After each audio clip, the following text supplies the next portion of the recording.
Isn't it ironic that I'm speaking about stress on my wedding anniversary? I did not plan this.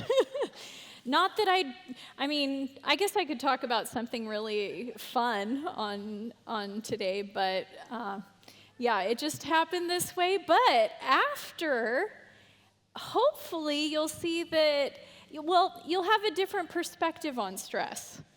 So I hope that's what you'll experience today. And yes, happy anniversary, honey. We had corn dogs for lunch to celebrate. It's not something we normally get at home, so it was a little special for us.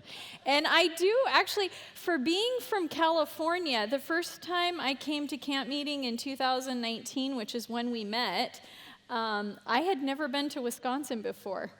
So this is the Wisconsin Campmeeting was the first time I ever came to Wisconsin too. So I do feel like it's kind of like home.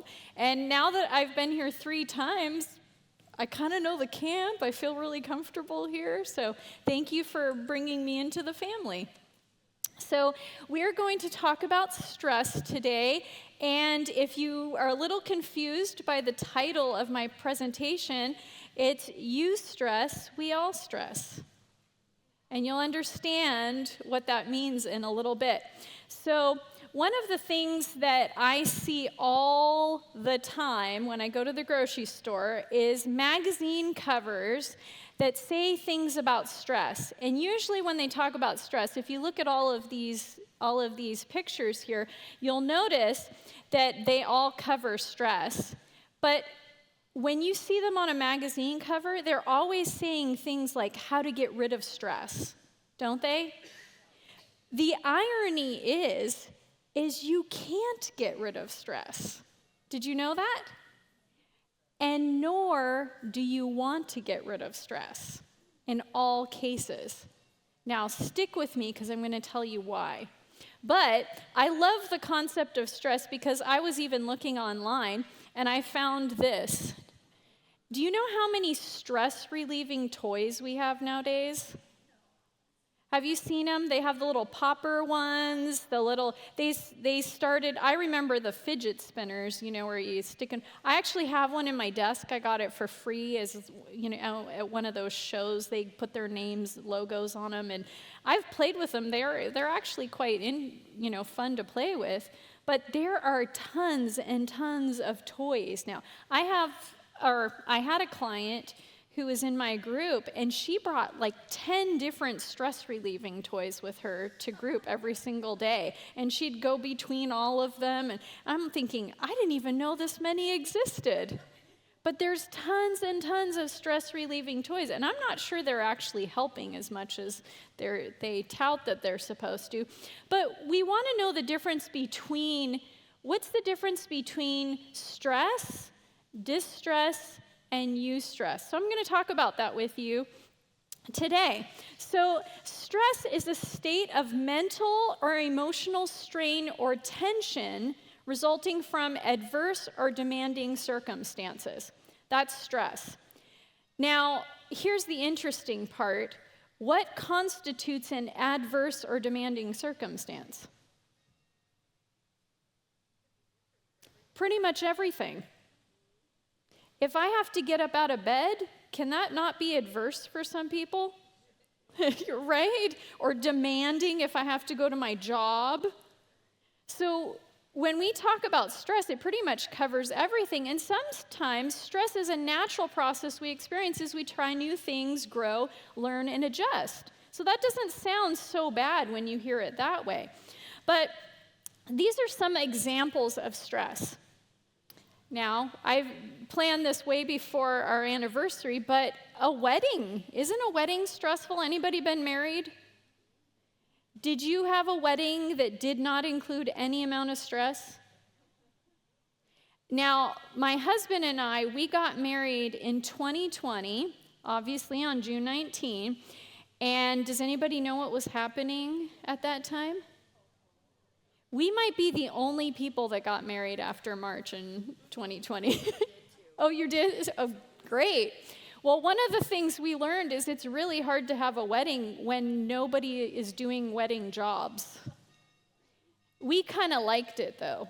But even as small as our wedding was, because it was quite small and non-intense, I thought, wow. I decided even that I was going to not take the day off before my wedding. We got married on a Friday. I really wanted to get married on a Friday. I wanted it to be like Adam and Eve coming together on Friday. But I realized I cannot just take Friday off. I have to take Thursday off too. There was just too much to do, even on a very simple wedding. So weddings can be stressful. Work deadlines can be stressful, right? How about kids misbehaving? Or not even kids misbehaving. Aren't kids stressful sometimes? I think there are probably some people in here that have kids. How about marital conflict? I'm not talking about the really tough problems, but even two people that have two different mindsets. Should I pause? I'm having some competition here with security, it sounds like.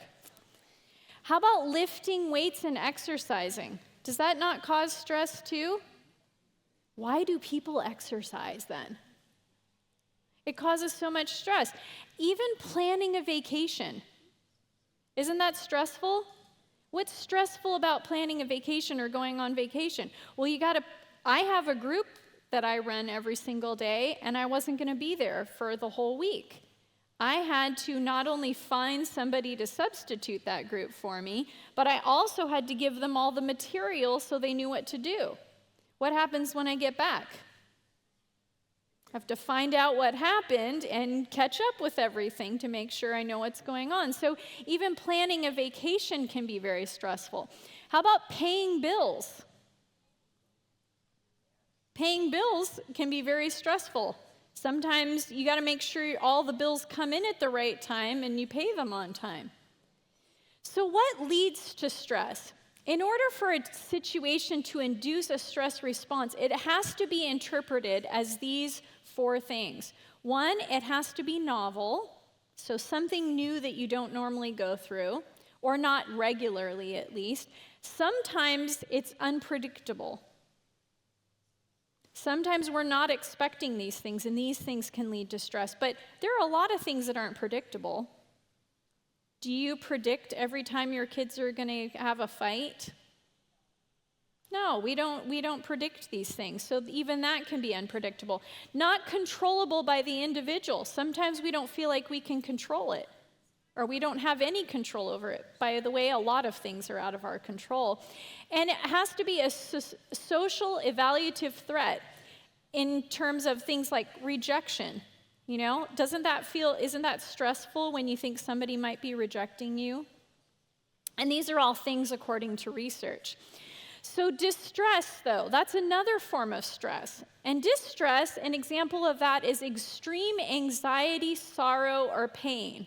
So yesterday I mentioned that we're going to talk a little bit about anxiety, too. Do you know the foundation of all anxiety is fear? That's the foundation of all anxiety, fear. And so when we're in distress, what are we doing? We're fearing whatever situation we're in. We're fearing whatever thing we don't have control over or that's unpredictable. And then sorrow and pain can come from that too.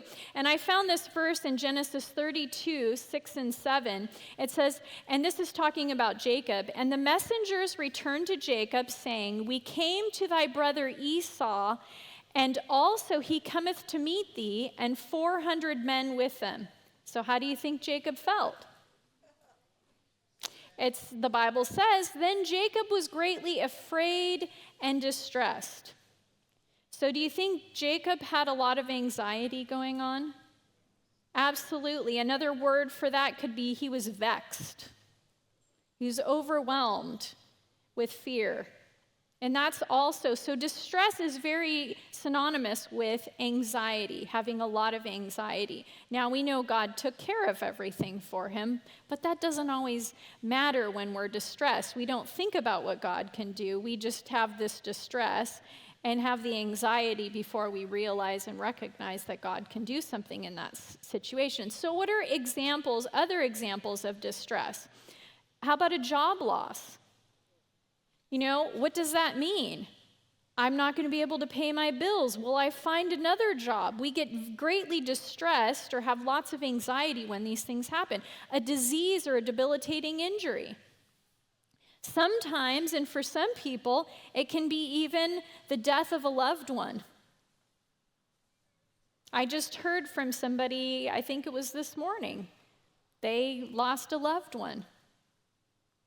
And the age that I'm assuming this person was, it was not expected. Not expected at all. And that can cause us great distress. How about divorce or separation? That can cause a lot of distress too. Because sometimes you plan your life and this is what you're going to do with this person for the rest of your life, and then something happens, like divorce or separation, and it changes everything for you. Or even abuse and neglect. A lot of children I work with experience abuse, and that changes everything, and they not only have a distress in that moment, but then a perpetual anxiety after that, because it changes even the trajectory of what you think will happen in your life. Burnout. Some of us aren't very good at managing the things that come our way and what we think about them. And so when we take on and take on and take on, and plug for yesterday's talk, don't have a lot of boundaries, sometimes we have burnout. And that can cause distress too. How about an emergency, any kind of emergency? In California, I've worked with lots of people who have run from fires. Maybe some of you even heard about the Paradise Fire. It happened all of a sudden. People did not even have time to grab the closest thing to them before they had to run out the door.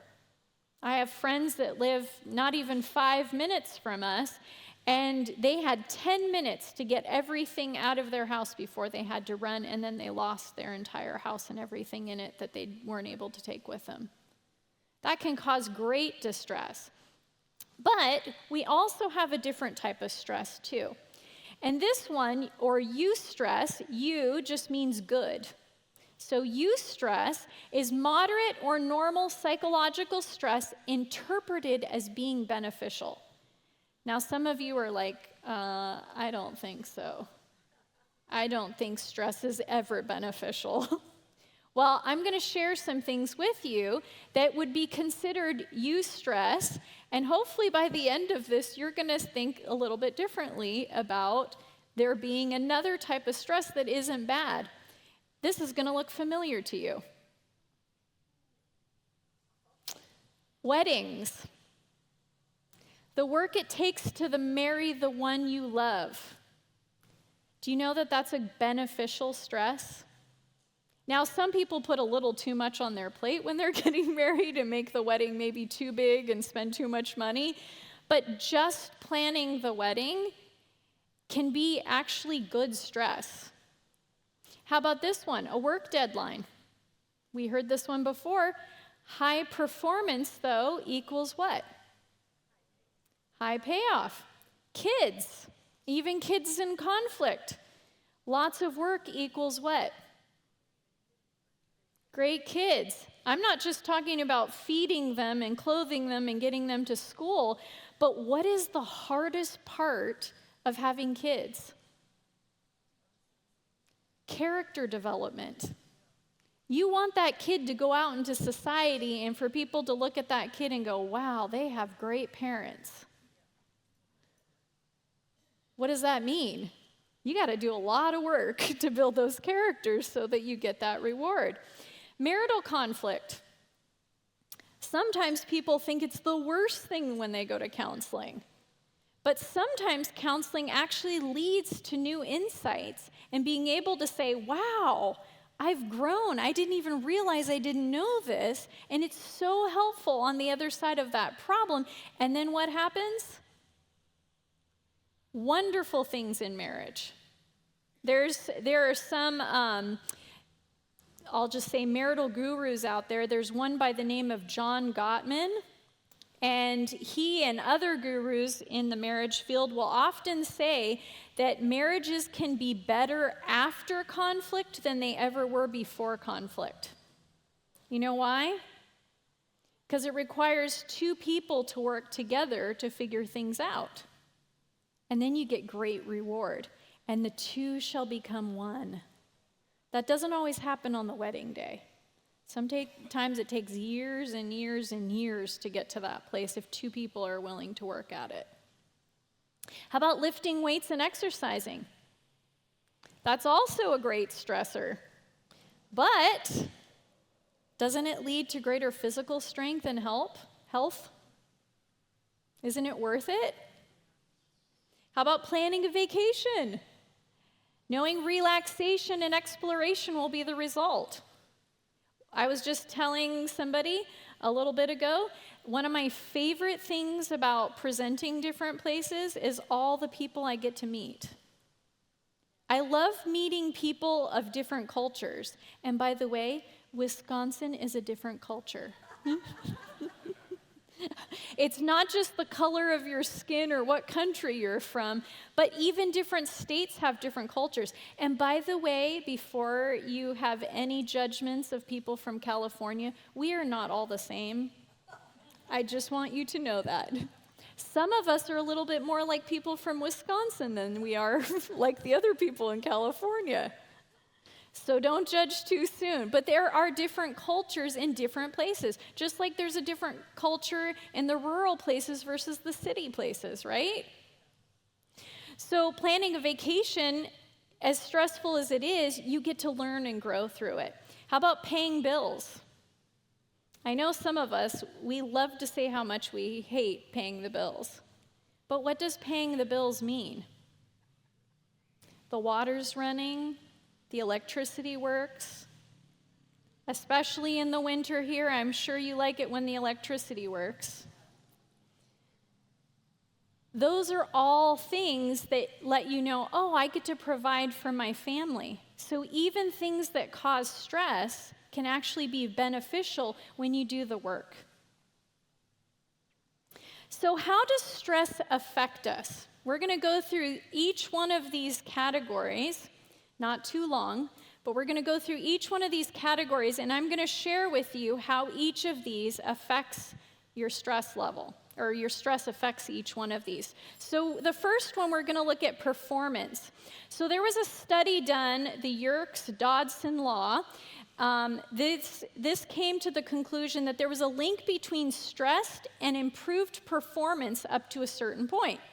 So during the study, Yerkes and Dodson discovered that delivering mild electrical shocks, now this sounds awful. I hate studies that are done to mice most of the time. But they found that mild electrical shocks to mice in a maze actually motivated them to reach the end of the maze. However, the rats became confused if the electrical shocks were too strong. So there's a point of where stress can be helpful, and then at the other side of that, it can actually cause distress. And so psychologists theorize that a certain level of stress could actually motivate you to complete difficult tasks. And don't we know that already? When you go to school, when you know you have a test coming up, what causes you to study for that test? A mild amount of stress. At least a mild amount. Maybe a moderate, maybe a high amount of stress.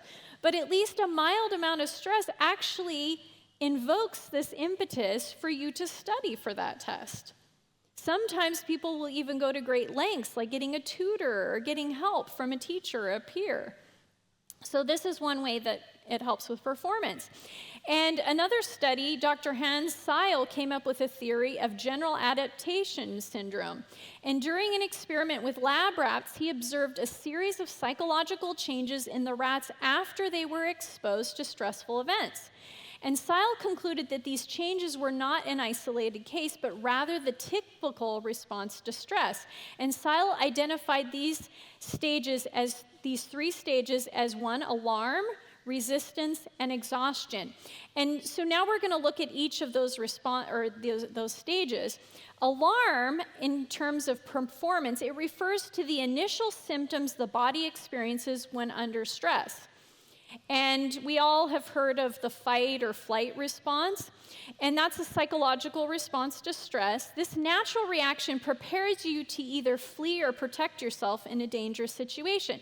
Now, some of us, when we hear that, we think, oh, this is horrible. I don't want to be in fight or flight mode. But why do you think that that has been instilled in us? Have you ever thought, why do we have that response? For protection. Remember, if you were here on Monday, our brain does two things automatically. It tries to protect us, and it tries to keep us safe, or comfortable, I should say. So it protects us and wants to make us comfortable. So this natural reaction prepares you to either flee or protect yourself in a dangerous situation. Your heart rate increases, your adrenal gland releases cortisol, and you receive a boost of adrenaline, which increases energy.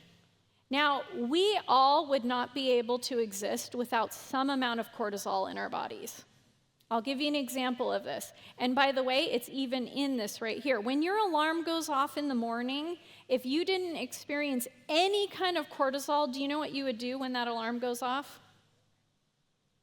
Nothing. You would literally do nothing. You would continue to sleep, you would roll over maybe at the very most, but even the rolling over is a response to the alarm. So your body naturally responds to this with a little bit of cortisol. Now, let's go to the next stage, the resistance. This is when the body begins to repair itself. So after you have the alarm, your body starts to repair itself. The cortisol, your heart rate, your blood pressure begin to normalize. Now remember, God gave us these things for a reason, but it's also natural for the resistance stage to happen. So your body remains on high alert for a while, but it continues to repair itself until you're at the pre-stress stage. And that's important that you go back to that. If you don't resolve the stress, or the stress continues, the body eventually adapts and learns how to live at a higher stress level. And this is where sometimes people are irritable, frustrated, and have poor concentration because they're living at this high rate of stress and they're not going back to that normal phase.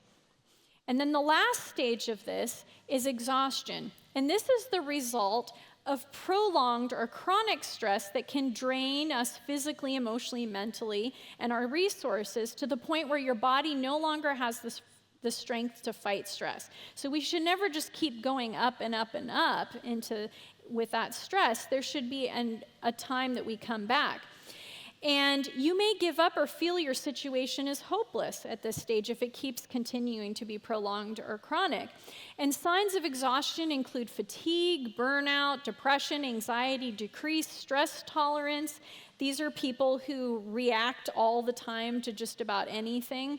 And the effects of this stage can also weaken your immune system and put you at risk for stress-related illnesses, like heart attacks, that sort of thing. You know what all of this reminds me of when I read this?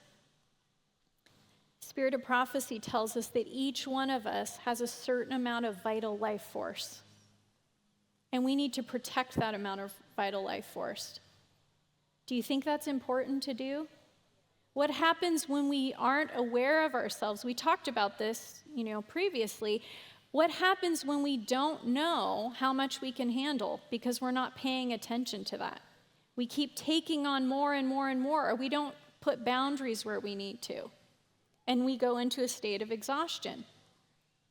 So also, how does stress affect the immune system? So a study in 2009 showed that short-term stress before surgery, and this had to do with, I think it was bone surgeries and that sort of thing, like broken bones and that, replacing bones and that sort of thing, showed that short-term stress before the surgeries aided in a speedy recovery compared to people who weren't exposed to short-term stress before the surgery.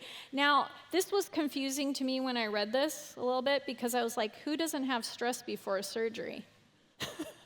I'd be a little stressed before a surgery. But I think it's talking about other kinds of stress before the surgery, and maybe that's because it distracts you from the stress of the surgery. But if you have a little bit of stress or short-term stress before a surgery, people actually recovered much faster. Another study in 2013 revealed that manageable stress exposure could improve your resistance to certain diseases and conditions. Isn't that interesting? That actually the body doesn't do well when it doesn't have stress. By the way, though, do you know when you're walking, you're stressing your body? Some of us know this because we don't like to walk. But walking is actually a stress, and isn't that stress good for your body? We'll talk about that more a little bit later. How about stress and memory and learning? So did you know that elevated cortisol levels can actually enhance the process of converting temporary memories into long-lasting memories? And this process is called memory consolidation. And epinephrine and corticosterone also aid memory consolidation. And all of those are stress hormones. And it actually helps you. Now, this also can be bad when you're experiencing great distress, because if you have trauma, it also means that you'll hold on to those memories quite well too. But having a little bit of stress, doing something, helps you with memory consolidation. And in 2019, the study observed how being significantly aroused by a positive experience, like engaging in an activity that results in eustress, affects cognitive performance. And the results showed that high arousal improved a person's performance in cognitive tasks. So when you're amped up and you got a little cortisol going through you, you tend to do better, for most people at least. Also, memory and learning, researchers compared two different groups. One group did not experience daily stressors, which I don't understand I won't go into all the details of what that looks like. I've never had a day without daily stressors, versus experiencing at least one stressor over a period of 8 days. So obviously these aren't just the alarm waking you up in the morning kind of stressors. But the result, after looking at these two groups, the group with no stressors experienced lower levels of cognitive functioning. That reminds me of the phrase, use it or lose it. If we're not using the parts and the things that God gave us, and sometimes that includes using your memory. By the way, if you want to stay sharp cognitively longer, do you know what you should be doing? The ideal situation, besides exercise, learning new things all the time. If you're not doing different things and learning new things all the time, I know my grandfather, when he was still with us, he did crossword puzzles every single day. And he swore by those crossword puzzles that they were expanding his memory and helping him. But do you know what happens when you do something over and over and over again for long periods of time?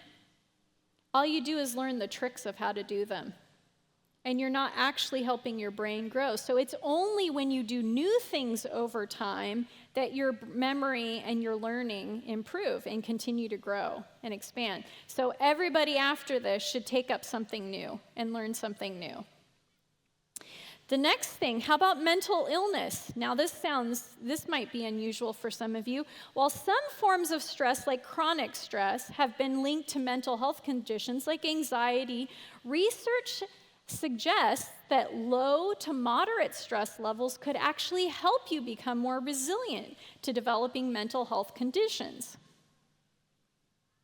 What does this mean? We talked about this yesterday too.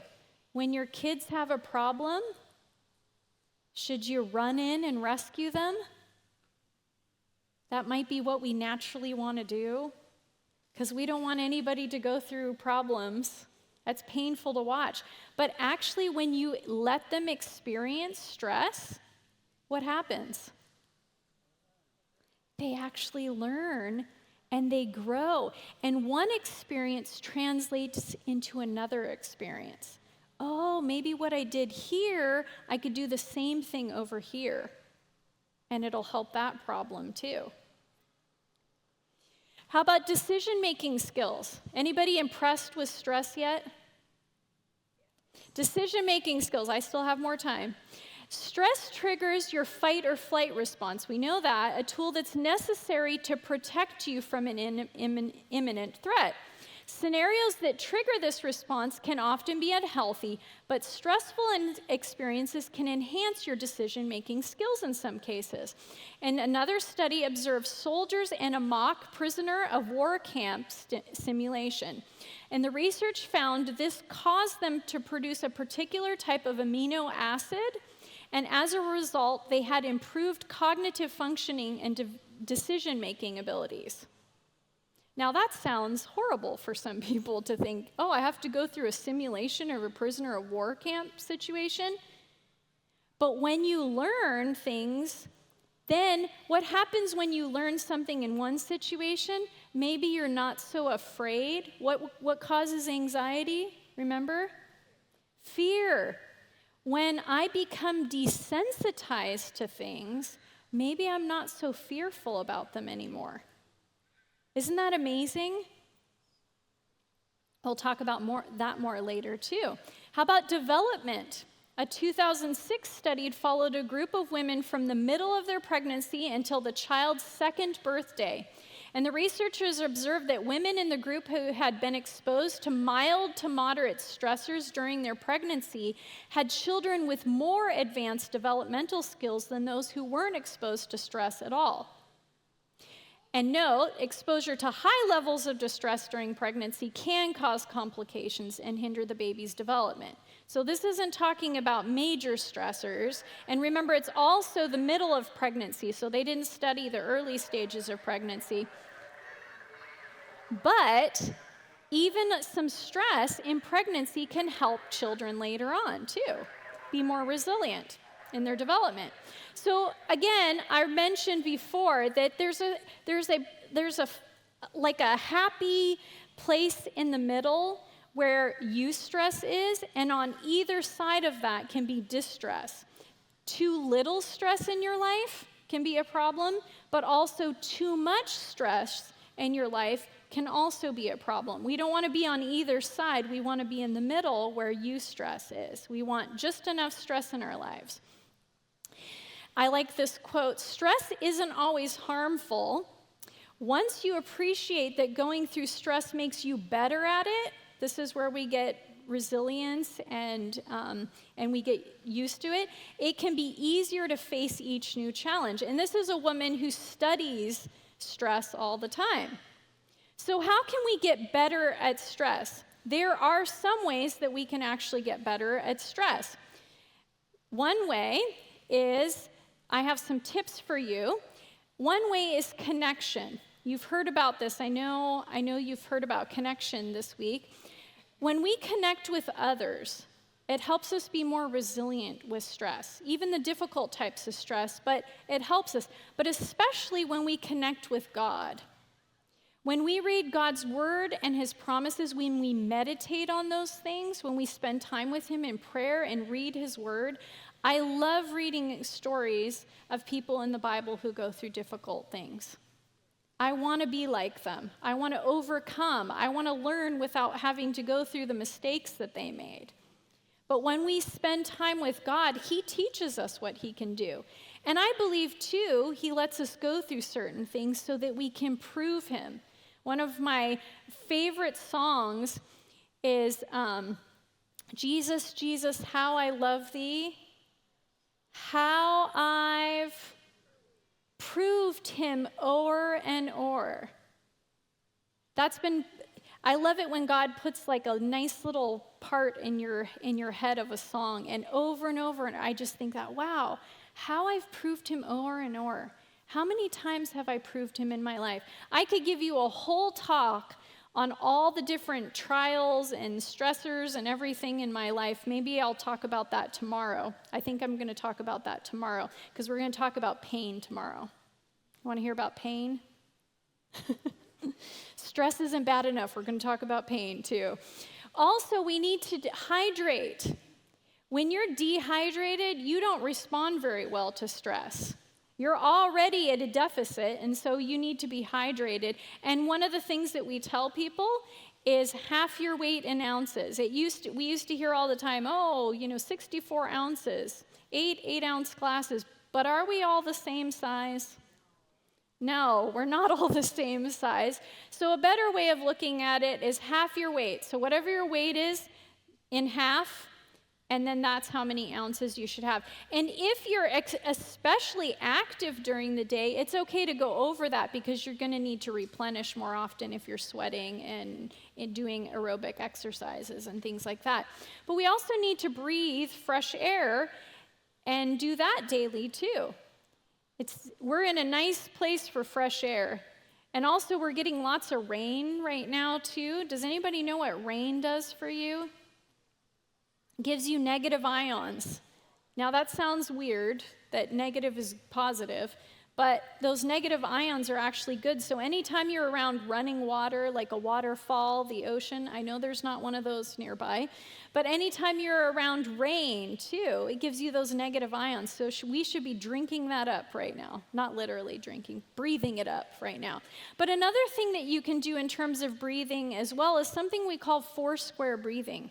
So when you're in a stressful situation, I know some people have things like, anxiety attacks or panic attacks. One of the things that you can actually do is imagine a square and breathe in for 4 seconds, hold for 4 seconds, breathe out for 4 seconds, hold for 4 seconds. And all you're doing is just imagining it's helping you focus on something so you're not getting caught up in all the thoughts of the past or the future or that sort of thing. But if you just imagine breathing in 4 seconds, hold for 4 seconds, breathe out for 4 seconds, hold for 4 seconds, and do that multiple times. Because as you slow down your breathing, it also slows down your heart rate too. They work in tandem.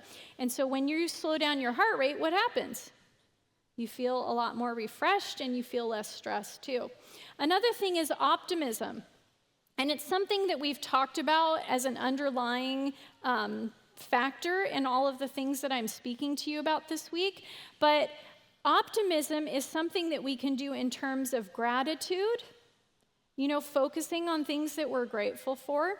How many of you throughout the day think of the things that you're grateful for?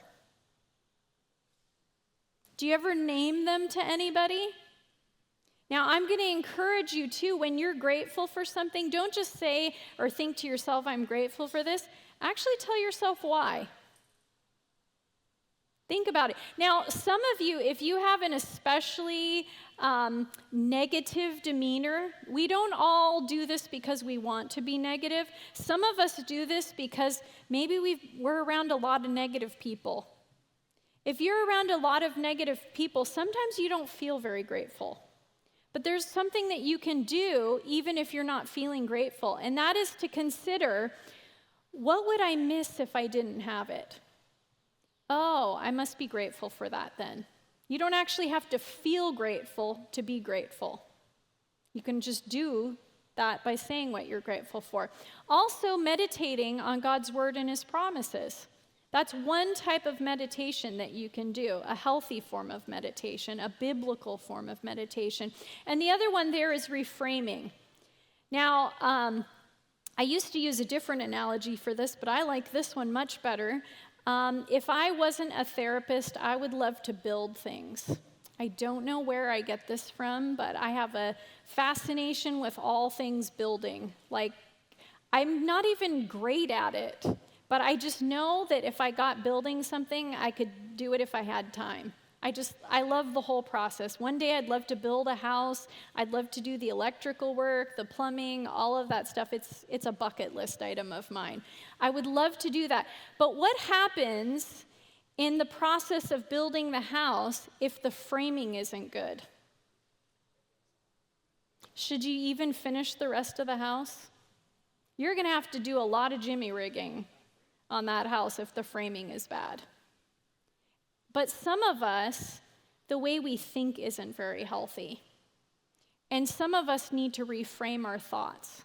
Look at our thoughts in a different way. And I get to work with people all day, every day, and talk about their thoughts with them. Some people think the worst of the person that they're dealing with. Maybe at work, it could be their spouse, and they'll say, "Can you believe so-and-so said this?" And I think about what they say, and I think they're thinking about it in this way, but could they also be thinking about it this way? Like, say, for instance, somebody says, "Hey, did you do this already?" And you think, "Well, duh, of course I did it already. Why are they even telling me? What's wrong with them? Why do they have to remind me? Don't they think I know better?" What's another way of looking at that? Oh, if I consider, did I actually do it or do it this way, maybe it'll save me from having to redo it down the road if I hadn't done it. Maybe this person wants to help me out. That's another way of looking at it versus looking at it all the worst ways. And one of the things I love that Spirit of Prophecy tells us is that the faults of the spouse, the husband or the wife, should die at the feet of the other spouse. Sometimes that's hard to do. But it's true.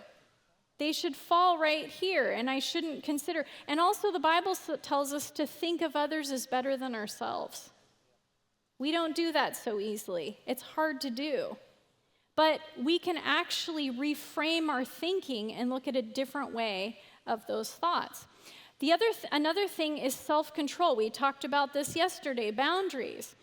Also, exercise. Do you know that one of the best cures for anxiety, for depression, for stress is just getting exercise?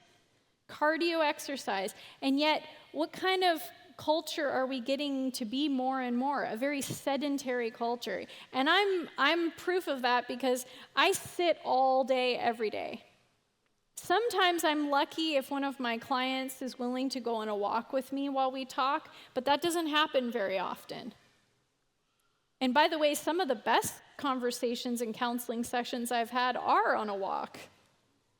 By the way, if you want to have somebody open up to you more, take them for a walk. When you're slightly distracted by walking, you don't hold on to things so tightly, and you tend to be more natural in your conversation too. Or pulling weeds. Okay, I just heard that. Yes, pulling weeds is too. By the way, I think pulling weeds, even if it wasn't exercise, would be a great thing, because how good does it feel after a rain and you see a weed and you start pulling and you get it in that perfect spot and you pull it out of the ground and you got it all the way to the end of the root? Like, if there was a drug that gave you that feeling, it would be very popular. But that is an amazing feeling. And I want to do more and more and more after that. Even if I'm on my way to something else, I'm like, ooh, I could get another one that same way, and I'll get that same dopamine hit. So yes, exercise. So you're getting the physical part and the satisfaction of getting the root if you do the weeding as well. But Light is also really important. Most people, especially kids, like, please, if you have kids, don't let them stay inside all day. They're not getting their vitamin D. And vitamin D is really beneficial. Vitamin D is actually associated with growth, too. When you get vitamin D, you're gonna grow as a child better, too. But vitamin D is essential, especially if you don't want to experience all kinds of stress, the distress part. How about our internal clock? We also need to sleep at night, too, and get the best kind of sleep. The hours before midnight count as more, and ideally 8 hours of sleep, but 7 is okay, too. By the way, if you go over and you get more than 9 hours, you're actually causing distress to your body. Remember, there's like a nice little happy place there. We don't want to get too little sleep, but we don't want to get too much sleep. And then food. Mostly a plant-based diet, if not all a plant-based diet, and the least amount of processing is favorable to the body. You think about your brain, we give our cars so much better treatment sometimes than we do our own bodies. We'll get the best kind of oil, the best kind of lubricants, and all these sorts of things, but you don't think about your body needing those things. the best things too. And anything that has more nutrients in it is going to be better for you. And then our environment, we want to avoid toxins and things like that. We also want to avoid all the vices that we have, like alcohol, drugs, that sort of thing. You're not a horrible person if you do this stuff, but you are hurting yourself. It's hurting, it's holding you back, and it might be exacerbating the amount of stress that you're dealing with in a given day because you're also stressing your physical body too. But the things that we watch, the things that we consume in our time, those are also things. And then noise too. We weren't made to live in an environment constantly filled with noise. Some of us don't like being alone though. You know, that can be quite noisy when your head is going over and over and over stuff. But when you learn to be content in peace and quiet, when you learn to process those thoughts, spend time each day, and I'm going to spend a lot of time on that topic in reframing on Friday, but our environment is very important, what we do. And if you looked at all of this, you might have noticed that this is an acronym. So at the practice that I work at, Beautiful Minds in California, we have this acronym, Choose Life. I know it's a little bit longer than New Start, but we feel these are a lot of the things that we really need, ideally, to live a beneficial life. And so these are some of the things that we found that are especially helpful when we're considering stress. But I also mentioned to you something. I said stress also affects us in terms of spirituality and spiritually. And I want to end by sharing a quote with you that I think is quite helpful. I don't know if any of you have heard of the author W.D. Frazee. Have any of you heard his sermons? He's an old Adventist evangelist and preacher and author. And this quote is from Another Ark to Build. They might even have it at the ABC here if you want to read it. I love this book. It was really good. And he says this in the book, and this has to do with stress and how it affects us spiritually. Now, the question is this: if God, who knows the future, sees all that is coming, what kind of training will he be giving to his people? Will it not be a training to get them to look up, to look to God instead of man? If we get into difficulty and we find a certain way to solve the problem, and then that problem comes up again and we find the same way to solve our problem, do we not develop a habit as it goes on day after day? Whatever our problem is, whether it's a financial problem, a health problem, you could also replace the problem with stress, an emotional problem, a happiness problem, a religious problem, whatever it is, the world is pouring ideas into the eyes and ears of the multitudes. But God is conducting a different kind of school. And if we will listen, he will teach us something entirely different. Why do you think God allows us to experience stress? Remember earlier I said one of my favorite songs is How I've Proved Him O'er and O'er. If we experience now and we see the ways that God leads us through those things, if he can develop characters in us that are fit for the next thing and ultimately fit for heaven, how successful will we be going through the time of trouble? Isn't that what we want to be ready for? But if we don't prove him now, and also, too, how will we know if we're proved to go through those things? Sometimes it's nice to know what I can do. I don't always know what I'm capable of handling until God allows me to go through that, and I see, oh, wow, I didn't think I could do that. By the way, you know something I hear people say over and over? If I have to do this again, I'm gonna die. Have you ever said that to yourself? If I have to do this one more time, I'm gonna die. Or I can't do this again. Do you know what we all have in common? We're still here. And yet we all have said that at some point in our life. So if you have stress in your life, if you struggle with the idea of stress even, I want you to consider this, that there is good stress. And God might be letting us go through stressors day in and day out to not only prove ourselves, but especially to prove him. Let's bow our heads. Dear Father in heaven, I want to thank you, Lord, that every single thing that you pass on to us or allow to come to us has already been filtered through your thoughts and your mind and your hand, ultimately to fit us for heaven one day. And we thank you, Lord, that you don't just leave us to go through these things, but you are side by side with us, that you gave us a Savior who's acquainted with all of these things as well. He went through this world and the stressors that it had too, so that we would know that we were never alone. We thank you for that. We thank you for your promises, and you are always faithful, so we thank you for being faithful too. And Lord, help us to be good stewards of the stressors that we go through. We ask these things and we thank you. In Jesus' name, amen.